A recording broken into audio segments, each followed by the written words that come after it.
Well, we should continue, I suppose. The theme tonight is Mahamudra number 1.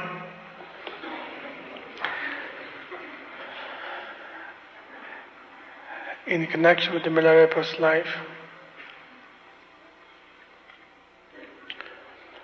One of the interesting points there is that if we actually begin to relate with the practice of sitting practice of meditation as being a basic point, basic reference point, basic reality, and then I don't see any particular problems for you to understand or actually able to accept the realities of it as well.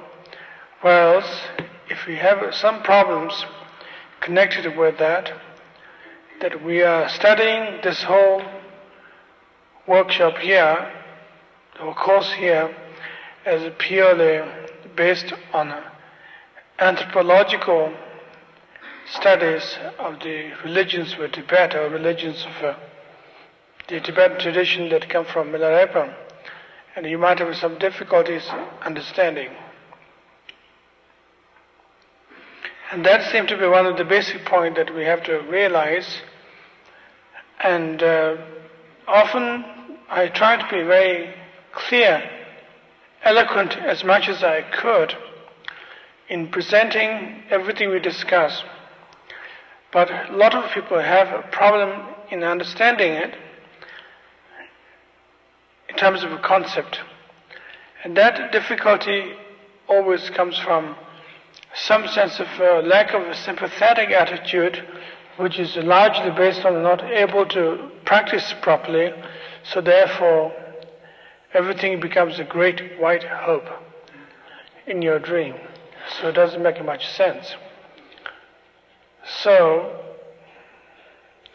in some sense, that approach is also becoming more and more so as insult, that you're trying to pick little goodies here and there, so you can use for your own trips, whether your trip regarded as legitimate or illegitimate, but still it's a trip, so there's some kind of problem there.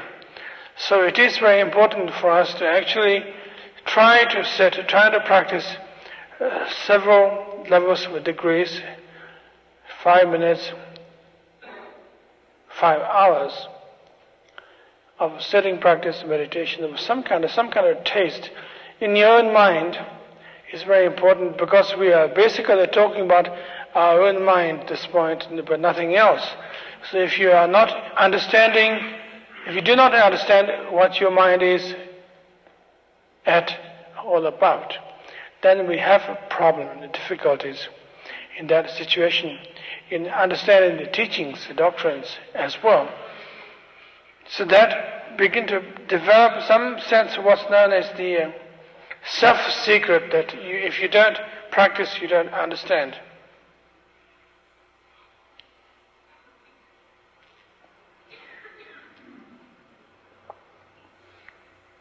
Having practiced, you can also criticize, you can also experience some sense of criticism at the same time.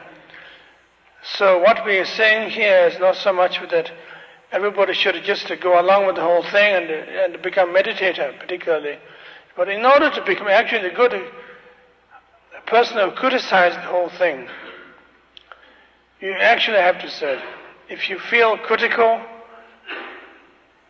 sarcastic about the whole thing, in order to make a great landmark of sarcasm and criticism, that you have to actually sit and feel how you feel about the whole thing, and then your criticism will be legitimate from that point of view.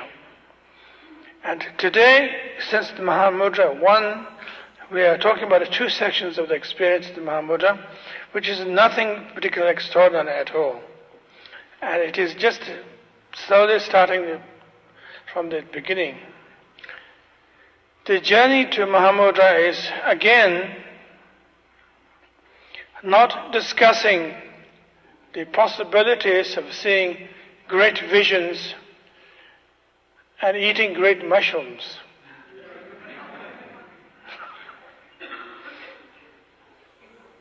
But we are talking about simply human experience, how far the human experience can go on to experience its limitations, and also can go on beyond that. And beyond one's limitation, how far can you go? That's what we're talking about. That you can go beyond your limitations and also experience a great deal of excitement and experience and a great deal of dignity and a vision at the same time as well. So we are trying to discuss the process of, at the beginning, that how human experience can experience certain things, and beyond that, how human experience cannot experience certain things, but still the journey can go on beyond human level at all. So that's what we're trying to discuss, in particular the Mahamudra approach. That's the basic point, that it is possible, it has been done, although the experiencer, so to speak, had lived in a human form, human body, and experienced human situations, of course. But at the same time, the experience of reality and a wide sense of basic sanity can extend beyond so-called human form or earthly form, or the form of sentient beings experienced.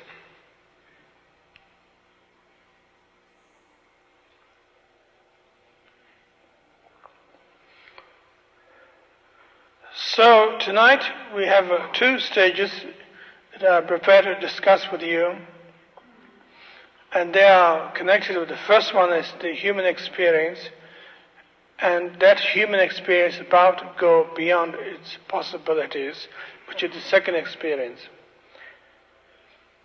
As far as the first section of Mahamudra is concerned, Mahamudra experience is concerned, it is basic practice, and word Mahamudra literally means great symbol. Maha means great, Mudra meaning symbol. In this case, when we are talking about symbolism, we are not talking in terms of symbols like road signs, or billboards, or the traffic lights. But we are talking about a symbol that it does not represent other than itself. Expression, more likely than symbol. That a certain experience we will feel, which are definitely our own makeup, our own existence. And it has no relationship with the basic deaf and dumb language and word signs. But maybe usage of word symbol had to be understood much more so. This case, when we talk about the usage of word symbolism, we are talking about how we perceive phenomena. We don't actually see and experience fully the phenomena world at all. When we drink a cup of coffee, we drink the symbolism of a cup of coffee. We don't actually drink a cup of coffee. That needs the 4 stages to go through. If you are really drinking a cup of coffee, that will be the last stage of the Mahamudra. In ordinary sense, that we drink a cup of coffee, and poured and made properly, and cream and sugar, whatever your fashion may be, that we have it sitting in our cup on our table. And then we sip it, we taste it, we swallow it. But still, it's just pure gesture, rather than the real cup of coffee that we actually drunk properly, fully. There are a lot of gaps with that kind of experience that usually we experience throughout our whole life, that we think we've done it, we got it. We had a great fun. We went to the mountains, we experienced fresh air. And we went to Wyoming and a great ski. We drank cold beer and we experienced fantastic drinking and skiing and watching the moss rocks and the fireplaces. But nevertheless, on the whole, how much we talk so-called fun and the game that we discuss about it, we have not actually experienced them at all. It's quite shocking. After all, we spend millions, trillions of dollars in building these resorts or building these bars and buying our clothes, whatever, buying our houses, whatever we might have a subject of pleasure, entertainment and reality, so-called.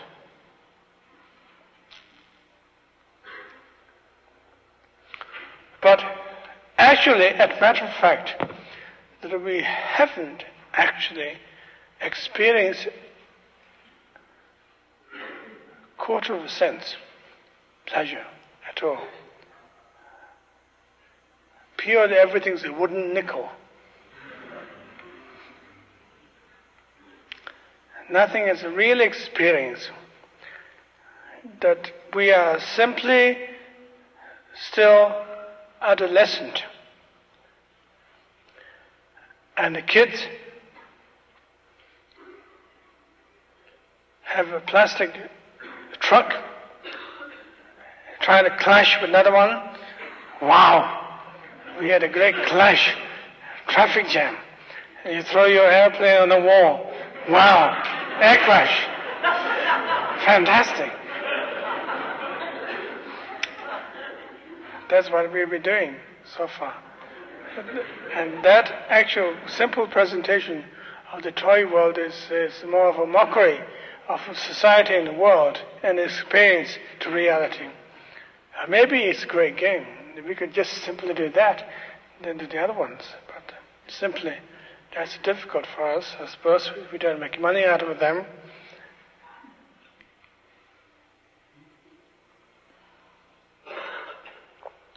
We get resented that we are not the kids. We want a real experience.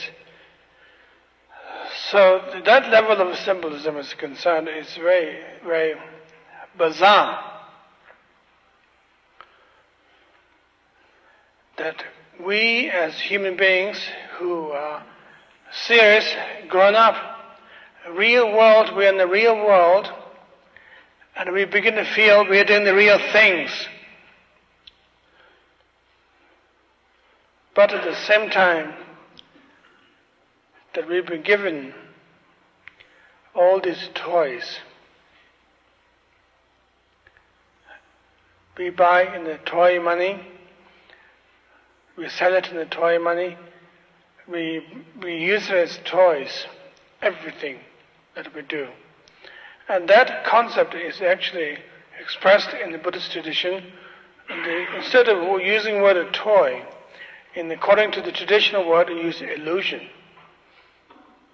But illusion is not a metaphysical term, it's just simply that everything is used as toys in your life.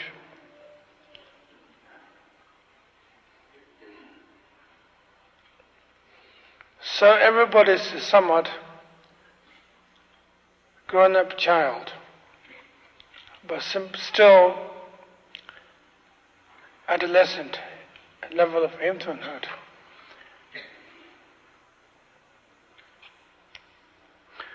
And the whole thing has happened because that we have some sense of using everything as a complete entertainment constantly. Everything's entertainment. Whatever we do, we have to have something to take off our mind, as someone might say, take off the edge in our life.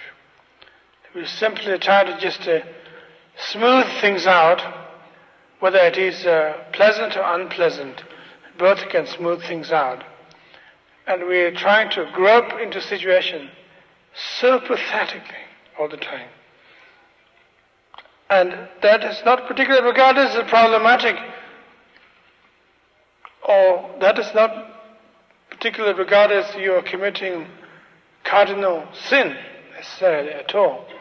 But this is regarded as simply a childlike quality that what we are doing with our lives, that we are not able to see the depth and profundity of the whole thing completely, fully, properly.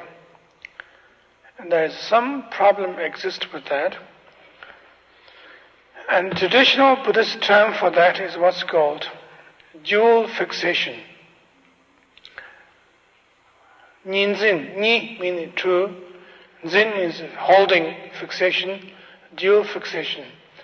And a fixation to oneself that one wants to be entertained, and a fixation to the other that you are trying so hard on that situation that we hope that we can actually get something out of this by using this as our toy, babysitter, what have you.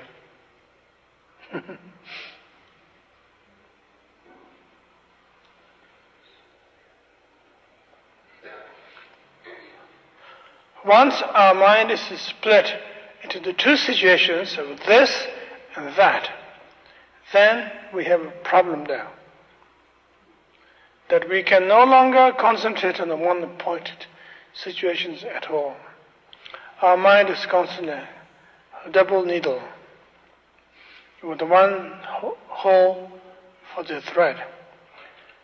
So we can't actually sew our fabrics together, bind together at all. If you have a fork needle with one hole, impossible. That has always been a problematic situation.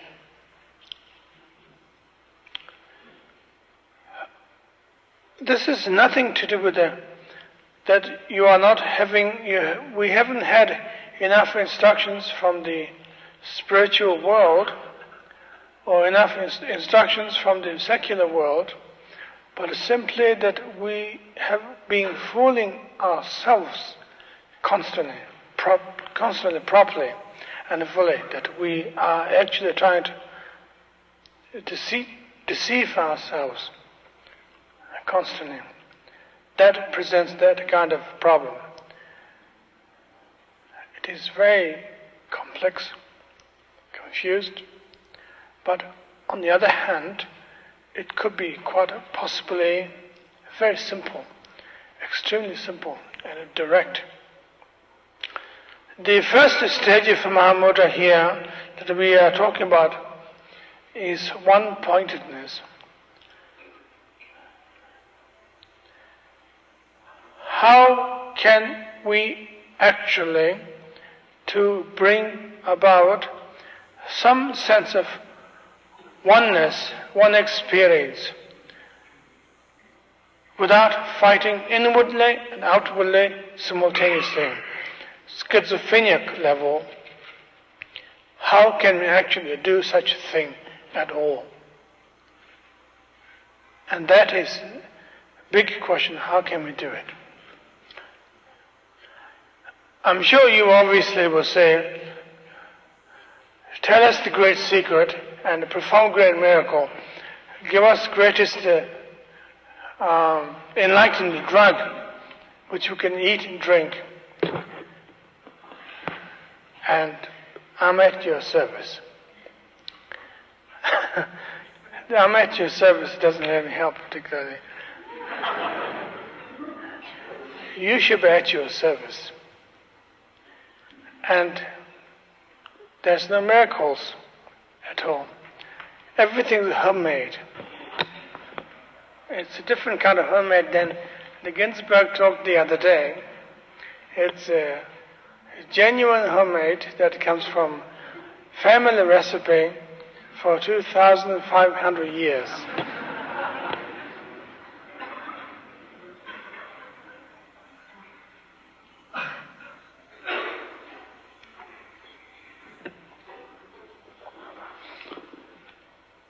So what is this homemade thing, homemade stuff?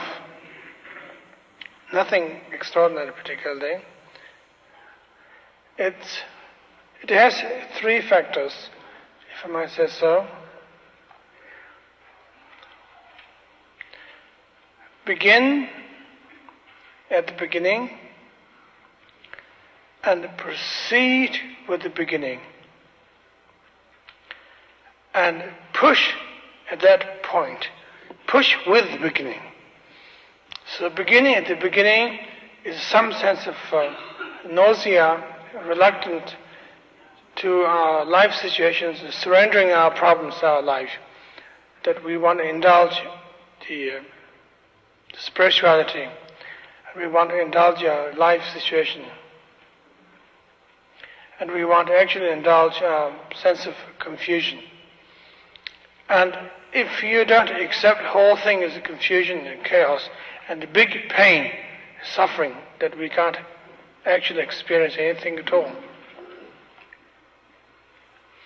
And after that, the second point comes with the notion of devotion, surrendering to the teachings to begin with. And as we begin to surrender to the teachings properly, fully, completely, then we begin to understand the value of a teacher at the same time, and we begin to also surrender the spokesman of the teaching as well. And that gives some kind of a notion of solidity, but at the same time, that kind of solidity in the trusting the teacher is not all that trustworthy, because quite possibly the teacher might pull a trick on you that you are still tripping on your trusting the teacher.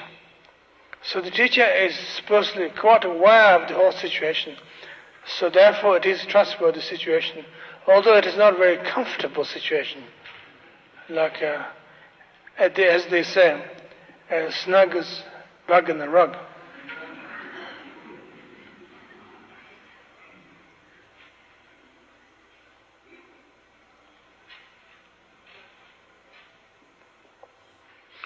The teacher brings immense warmth as well as chilling air at the same time.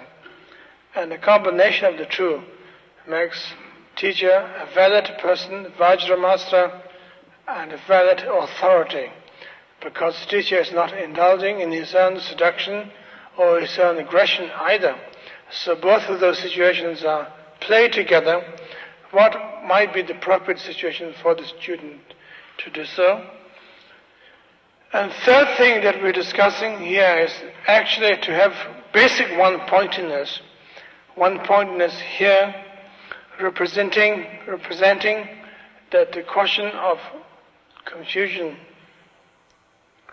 and the question of liberation does not actually apply to us as a confirmation of a trip anymore. That the student can simply, fully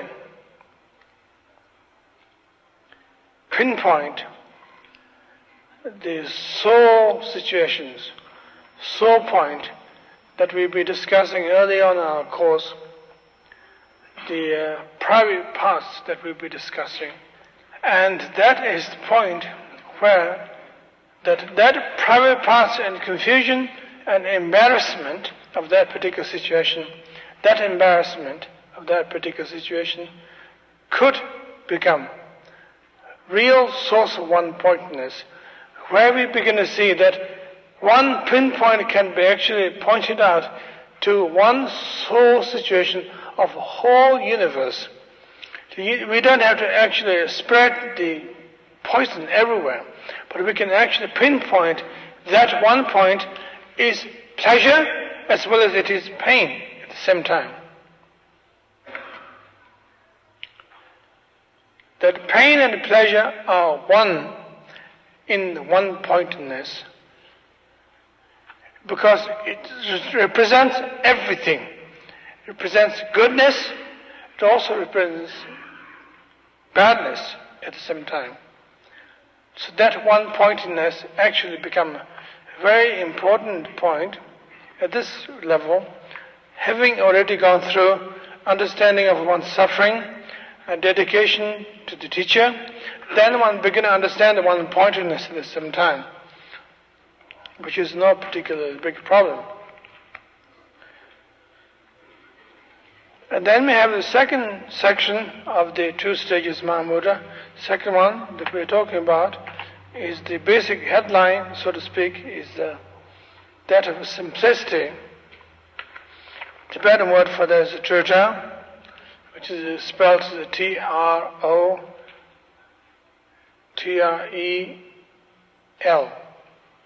Chögyam.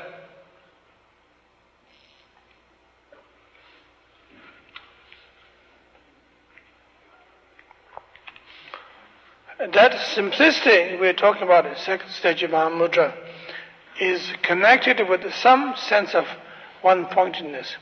That although that we have experienced the notion of one-pointedness, nevertheless, still that one-pointedness could become a complicated situation.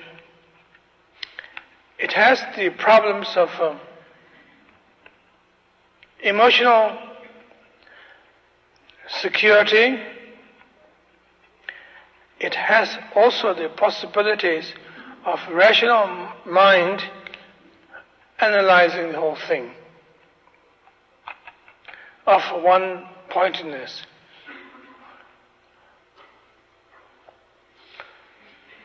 The notion of a non-fixation is important in the simplicity. If you're going to hold on to the one-pointedness as your trip, it is possible that you become militant in your discipline. No humor, no delight. Everything's down the drain, but still you hold on to it. You just meditate on the black hole of the drainage. So the simplicity also brings some notion of fearlessness at the same time. That notion of fearlessness and simplicity that are connected with the idea of the whole second portion of it is connected with the three issues.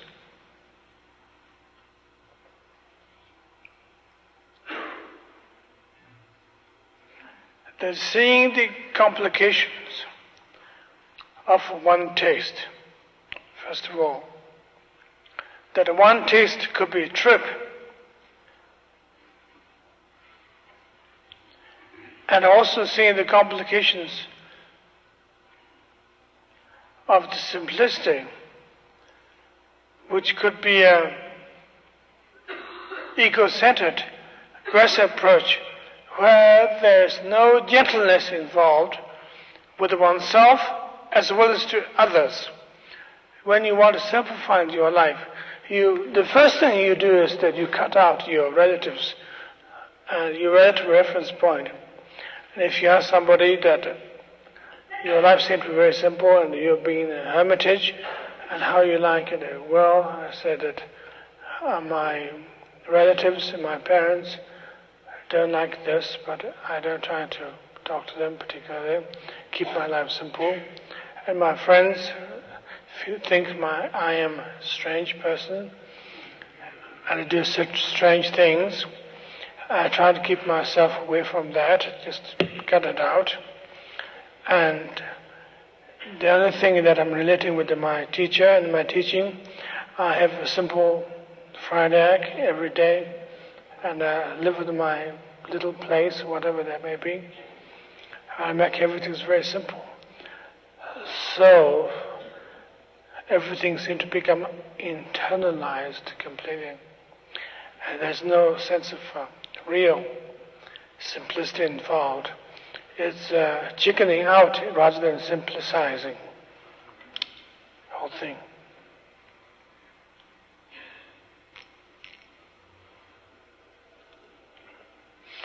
If there's no sense of warmth, if there's no sense of actually wanting to relate with chaotic world, then simplicity cannot happen at all. Then it ceases to become simplicity, it tends to become just a jellyfish, digging your own skin as another crab in your skin. That's quite humorous, but it's not all that funny. It's quite painful, pathetic. If you're trying to keep your conversation simple in order to get into simplicity, there's no compassion, there's no warmth.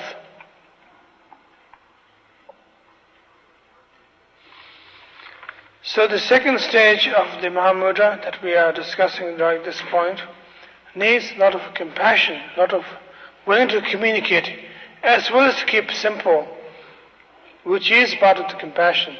If there's some sense of actually generating reality completely, it becomes a very natural process. Quite simple.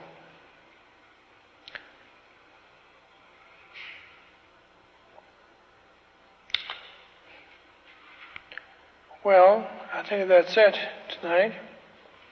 And we discussed the third and the fourth. Next week, you shouldn't leave. You should listen to the other half of it, which is very important. If you have any questions, you're welcome.